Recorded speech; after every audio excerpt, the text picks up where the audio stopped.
আছুডুবি আৰু এখন ৰাজগাঁও, এই দুখন ৰাজগাঁও উচ্ছেদ কৰিছিলে আৰু বহু পৰিয়াল উচ্ছেদ কৰি তেওঁলোকে ঘৰ দুৱাৰ ভাঙি শেষ কৰি দিছিলে।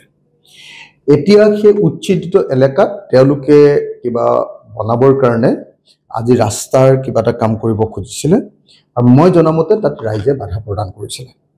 ৰাইজে বাধা প্ৰদান কৰোঁতে আজি ৰাতিপুৱাই ৰাইজক ওপৰত পুলিচে গুলীচালনা কৰিছে আৰু গুলীচালনাত এজনৰ মৃত্যু ঘটিছে আৰু কেইবাজনো আহত হৈছে আৰু সেই ঘটনাত কেইবাজনো আৰক্ষীও আহত হোৱা বুলি আমি জানিব পাৰিছোঁ। প্ৰথমতে ৰাইজৰ দলৰ তৰফৰ পৰা মৃতকৰ যি গুলী খাই মৃত্যু হ'ল সেই পৰিয়ালটোৰ প্ৰতি সমবেদনা জ্ঞাপন কৰিছোঁ। এই ঘটনা দুৰ্ভাগ্যজনক। অসম চৰকাৰক অনতিবিলম্বে এই ঘটনাৰ ওপৰত তদন্ত কৰিবৰ কাৰণে দাবী জনাইছোঁ আৰু আহত আমাৰ ৰাইজ আৰু পুলিচ দুইটা পক্ষৰ প্ৰতি মোৰ সহানুভূতি, আমাৰ দলৰ যি তেওঁলোকৰ প্ৰতি দুইটা দলৰ প্ৰতি পুলিচৰ আঘাতপ্ৰাপ্ত পুলিচ আৰু আঘাতপ্ৰাপ্ত আমাৰ সাধাৰণ নাগৰিক দুইটা দলৰ প্ৰতি আমাৰ সমবেদনা জ্ঞাপন কৰিছোঁ আৰু আশা কৰিছোঁ তেওঁলোকক অচিৰে চিকিৎসাৰ ব্যৱস্থা কৰি তেওঁলোকক সুস্থ কৰি গঢ়ি তোলা হ'ব।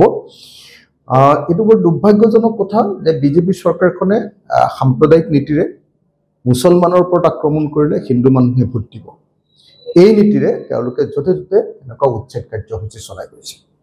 আৰু তাৰে অংশ হিচাপে আমি দেখিছিলোঁ যে পাইকানৰ আছুডুবি আৰু আন এখন ৰাজগাঁৱত তেওঁলোকে উচ্ছেদ কৰিছিলে আৰু সেই উচ্ছেদক লৈ মানুহ অসন্তুষ্ট হৈ আছিলে, ঘৰ দুৱাৰ ভাঙি চব শেষ কৰি দিলে। কিন্তু এতিয়া মাটিখিনি দখল কৰিবৰ কাৰণে ৰাস্তা বনাবৰ কাৰণে গৈছিলে বুলি মই জানো। ৰাস্তা বনাবলৈ যাওঁতে মানুহৰ লগত খোকা-খুন্দা লাগি এই ঘটনাটো সংঘটিত হৈছে বুলি মই জানিব পাৰিছোঁ।